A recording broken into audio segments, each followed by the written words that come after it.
جعفر صادق محمد لباکر سے منقول ہے کہ بنی اسرائیل میں ایک دیندار شخص تھا جس کا معاملہ خدا کے ساتھ اچھا تھا، اور اس کی ایک عورت تھی جو نہایت خوبصورت تھی۔ اس دیندار شخص کو اس پر کسی وجہ سے بدگمانی ہو گئی تھی، چنانچہ جب کبھی یہ دیندار شخص باہر جاتا تو گھر کا دروازہ باہر سے مقفل کر کے جاتا۔ ایک مرتبہ ایسا اتفاق ہوا کہ کسی جوان مرد سے اس کی بیوی کی آنکھ لڑ گئی۔ وہ ایک دوسرے سے محبت کرنے لگے، مگر باہمی معاملات کی بظاہر کوئی صورت نہ تھی۔ عورت نے کسی ذریعے سے باہر کے تالے کی ایک کنجی بنوا لی اور اس نوجوان کو بھجوا دی۔ اس نوجوان کا اس عورت کے پاس اس کے شوہر کی عدم موجودگی میں آنا جانا شروع ہو گیا۔ رات اور دن میں جب کبھی اس کو موقع ملتا وہ دروازے کا تالا کھول کر اس کے پاس آ جاتا۔ عورت کے شوہر کو اس آمد و رفت کی عرصہ دراز تک خبر نہ ہوئی اور یہ سلسلہ جاری رہا۔ اس کا شوہر چونکہ ایک عابد و زاہد شخص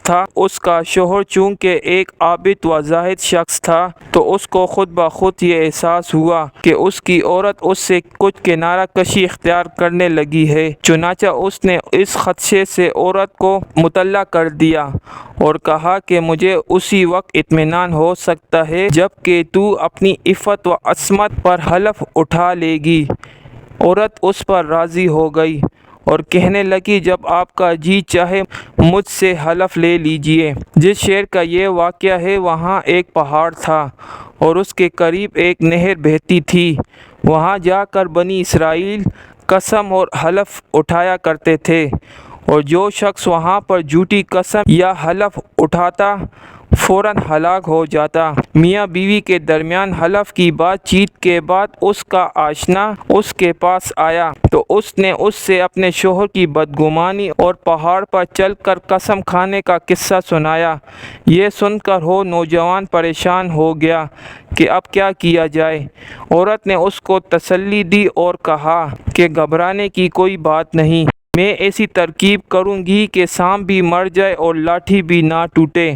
فلاں دن فلاں وقت میں اپنے شوہر کے ساتھ قسم کھانے کے لیے اس پہاڑ پر جاؤں گی، لہٰذا تم بھیس بدل کر اور سواری کا ایک گدھا لے کر شہر کے باہر پھاٹک پر کھڑے ہو جاؤ، اور جب تم ہم دونوں میاں بیوی کو آتا دیکھ تو گدھے کو لے کر ہمارے قریب آ جانا۔ میں تمہارے گدھے پر پہاڑ تک جانے کے لیے سوار ہوں گی تو جلدی سے مجھے اٹھا کر گدھے پر سوار کرا دینا، پھر دیکھنا کیا ہوتا ہے۔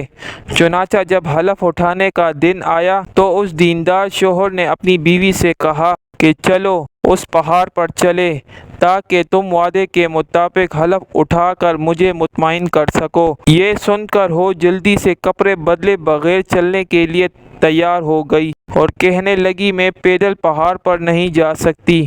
شوہر نے کہا چلو شہر کے پھاٹک پر کوئی گدھے والا کھڑا ہوگا، اس کا گدھا کرائے پر لے لیں گے۔ چنانچہ دونوں گھر سے چل دیے۔ جب شہر کے دروازے پر پہنچے تو عورت کا آشنا گدھا لیے ہوئے وہاں موجود تھا۔ اس کو دیکھتے ہی عورت نے آواز دی کہ ہو گدھے والے، ہم تجھ کو نصف درہم دیں گے، کیا تو ہمیں اس پہاڑ تک پہنچا دے گا؟ وہ بولا جی ہاں پہنچا دوں گا۔ وہ جلدی سے گدھا لے کر آیا اور عورت کو اپنے ہاتھوں کا سہارا دے کر گدھے پر بٹھا دیا اور روانہ ہو گئے۔ آگے آگے گدھا جا رہا تھا اور پیچھے پیچھے عورت کا شوہر اور وہ مصنوعی گدھے والا چل رہا تھا۔ جب پہاڑ آ گیا اور گدھا سے اترنے کا وقت آیا تو عورت نے اس بہروپیہ کو آواز دی کہ گدھا پکڑے اور مجھ کو اتار دے۔ وہ آنے بھی نہ پایا تھا کہ عورت خود بخود گدھے سے گر پڑی اور اس طرح گری کہ اس کا 70 بہروپیہ کے سامنے کھل گیا۔ عورت اس کو بناوٹی گالیاں دینے لگی تو یہ بہروپیہ بولا کہ بیوی صاحبہ میرا اس میں قصور نہیں ہے، اور اس کو پکڑ کر زمین سے اٹھا کر کھڑا کر دیا۔